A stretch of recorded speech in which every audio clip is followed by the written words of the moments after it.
Hey everybody, Eli Hoff, Ben Frederickson, your eye on the Tigers podcast crew.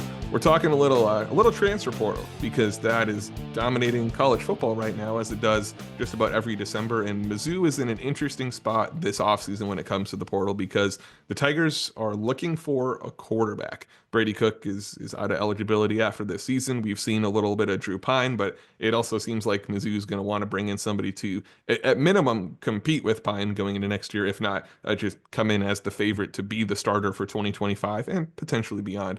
So Ben, I'm curious for you with this situation. What do you think Mizzou is looking for in a transfer portal quarterback? And I'll let you bring up the name, but there's a pretty well-known name who has been on campus already visiting the Tigers. What do you kind of make of what Mizzou might be doing at this position in particular? Well, I'm interested to see who Missouri can get, and I would imagine they're going to be connected to just about every name out there, and we're seeing that now. Some of that connection seems to be legitimate. Miller Moss, the USC quarterback, has visited Mizzou and checked out the program, which to me that shows you how serious Missouri is about this quest. And not a knock on Drew Pine, but if you think you've got your starting quarterback, you're not hosting Miller Moss basically as soon as he's in the transfer portal, as soon as you can get him on campus. So obviously keep an eye on that name. What does Missouri need? Ideally, it would need someone who's got leadership experience, some been there, done that, a strong arm, and an ability to run.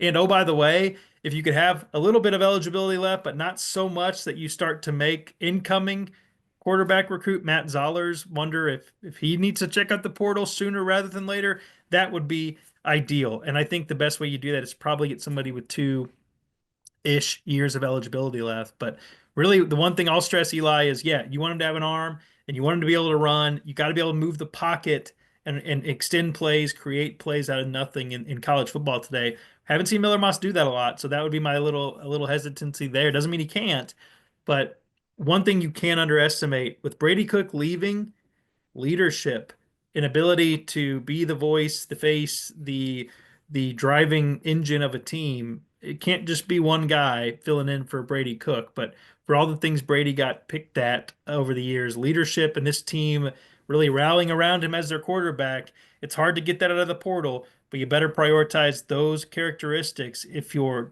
looking for someone who can try to make this a seamless transition, at least as big as much as little friction as possible, changing the face of your offense. And that's an underrated part of this. We talk about Brady Cook a lot as, Brady Cook an arm or Brady Cook a set of legs that could pick up first downs and He's a leader. touchdowns and 2 point That's conversions. his Yeah, best strength.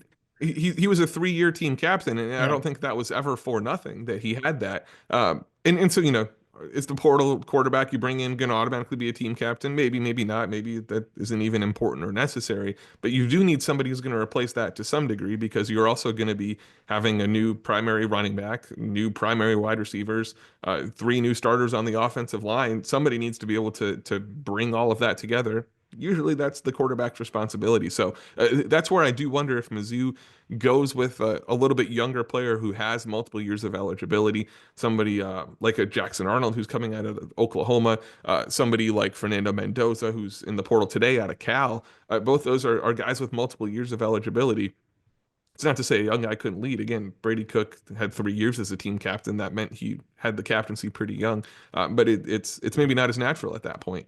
And like you mentioned, then that bleeds into what the next generation is going to be for Mizzou football. There, probably a good problem to have if you have too many quarterbacks to play. But it is an interesting factor to keep an eye on for Mizzou. Of course, as the Tigers go through the whole, I don't even know whether to call it the 2024 or 2025 portal cycle. Whatever transfer portal cycle we're in right now, as Mizzou goes through it, we'll keep you covered.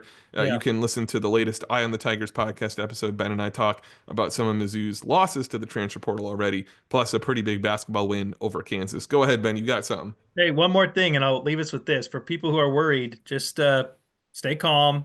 There's going to be a lot of chaos in the transfer portal process, especially at quarterback. It's where it gets the craziest. But don't forget, the last time Eli Drinkwitz went into the portal dead set on getting a starting quarterback, he almost got Jaden Daniels, who at the time people thought was damaged goods coming out of Arizona State. He wound up going to LSU. It was close, winning the Heisman. So give Eli Drinkwitz some time and let's see if he gets this thing right. If he does, there'll be a lot more excitement about that 2025 season, and maybe a lot more easier to fill holes in the other transfer spots they need. You get a quarterback, and all of a sudden everybody wants to come your way too.